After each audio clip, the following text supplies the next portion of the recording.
Nines win. Thank you very much, Joe. Cloud9's indeed. First and foremost, all hail the prophet. Never doubt, my children. All hail the prophet. I want to kick things off and make it very clear. NA is indeed greater than EU. Let's kick this off.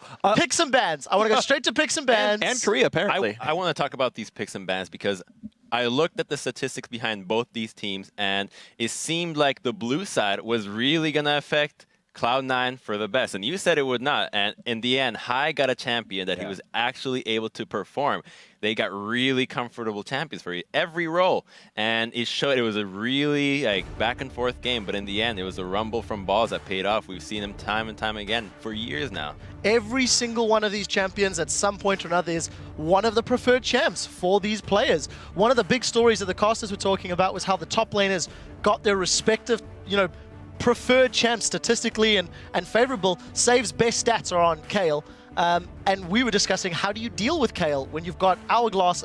How is Zed going to deal with Kayle when there's Hourglasses, and et cetera, et cetera? Monty, team comps, what did you like or dislike?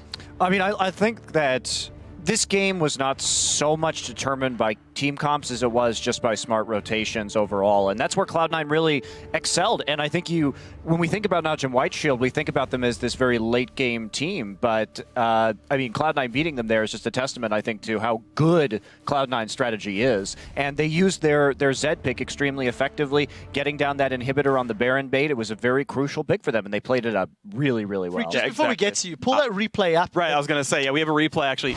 I can do it too, don't worry. I've hosted the analyst desk before. Yeah, so this is the very marvelous sort of Baron bait inhibitor take by Cloud9. Before we start it, I want to talk about a couple of things. Specifically, when you do this kind of a thing, if you're ever playing this game yourself, number one, vision control.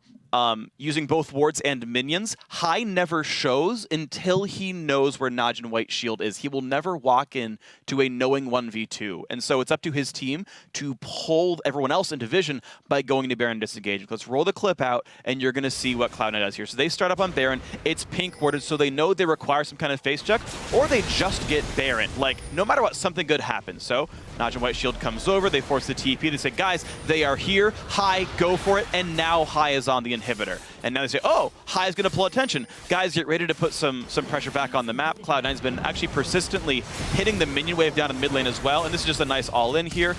He potentially could have shadowed to dodge the bubble if he wanted to, but he gets the kill regardless. And then the escape's actually interesting because he tries to outplay the charm, but it's actually very well played by Goong. He saves it for a very long time, makes Hai juke like 3 times, and then lands a point blank charm to get the kill. Greppo, talk me through what Cloud9 was doing in terms of their map play and controlling it, because even though it was very close for a long time, you felt like Cloud9 were in control for a large portion.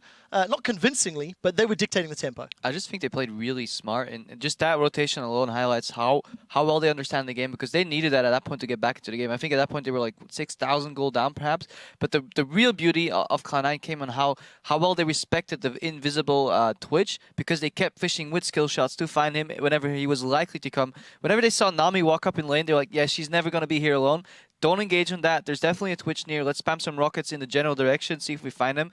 And then the unsung, or just the sung hero of this match is basically Balls. Those Rumble ultis were just insane. Yeah, now, I think that one of the key things that allow Cloud9 to make these really good rotations was the fact that we rarely see a Kha'Zix come out with a Sightstone. And they're doing double Sightstone on a very unconventional jungler that may throw off NaJin off shield, because NaJin off guard, just because when you play against Kha'Zix, you're thinking, oh, he's gonna be this tanky guy that's just, this really high damage guy, and not tanky support. He went with a really heavy tank and utility oriented build until the very end, when he got a Last Whisper, and he had a GA, Hex Drinker, the Merc Boot, so he was just a really utility oriented playstyle of Kha'Zix that allowed Zed to make plays. I want to talk about some of those team fights. Let's pull the second replay up onto your screen. It was one of the more chaotic ones, and I think, Crepo, you were quite excited about this, if recalls. Yeah, so before we roll this clip, I just want everybody to look at the minimap. Just take a nice look there and see those red giant balls of doom approaching both side lanes for Cloud9. So all Shield have to do is nothing.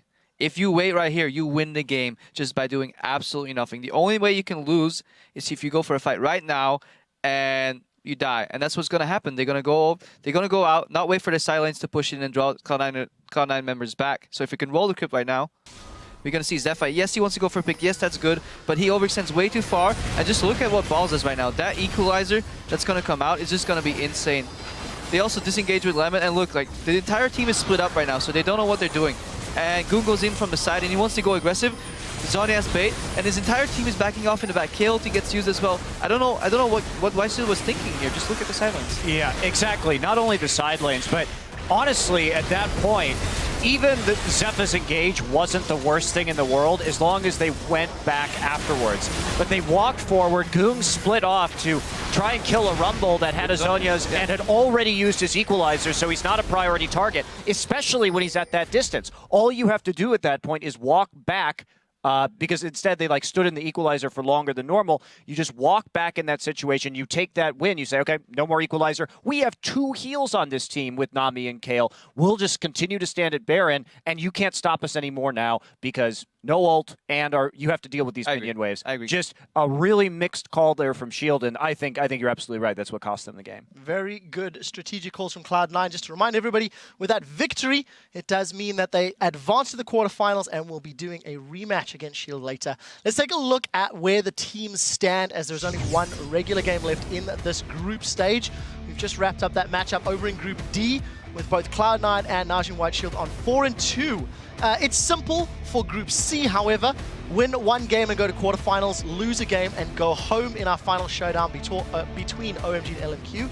Then, as I've already reiterated, that tiebreaker position for Cloud9 and NaJin White Shield. I want to look at the playoff bracket really quickly and just talk about some of the theoretical possibilities.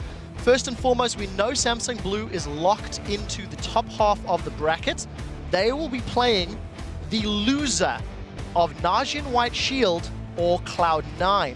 Over in Group D, the winner of Cloud9 versus NaJin White Shield will then do battle with either LMQ or OMG. So we're about to find out who the final quarterfinal matchups will be. We're going to step away for just a moment, but when we come back, China's OMG goes head-to-head with North American LMQ in a winner-take-all match. You guys do not want to miss it.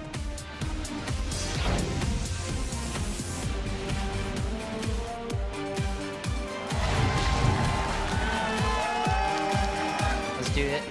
Let's play it good. Let's play the best we ever will, and I'll be happy. Where is he going to go? Equalizer onto 3 of them. Deathmark goes to the back. Watch is definitely going down. Actually surviving for now. Oh, Zephyr! They're going for Zephyr. There is the vulnerability. Balls goes low as well. This is a big, messy fight. Meanwhile, over by the Baron, Meteos gets Zephyr, gets the reset. He's all over the place and will pick up the kill onto save. Balls still alive. Finished up by Watch. But Watch is going down as well. Sneaky there. He's full HP. He could be a hero for Cloud9 right now. Oh, Valkyrie's dead. Oh, he gets stunned up and finished off. Goon uses his Gorilla over the back. Sneaky coming around after using his QSS. It's going to be Cloud9 to win this one. They take out Watch. They finish the Zephyr. 58 for Cloud9. This is for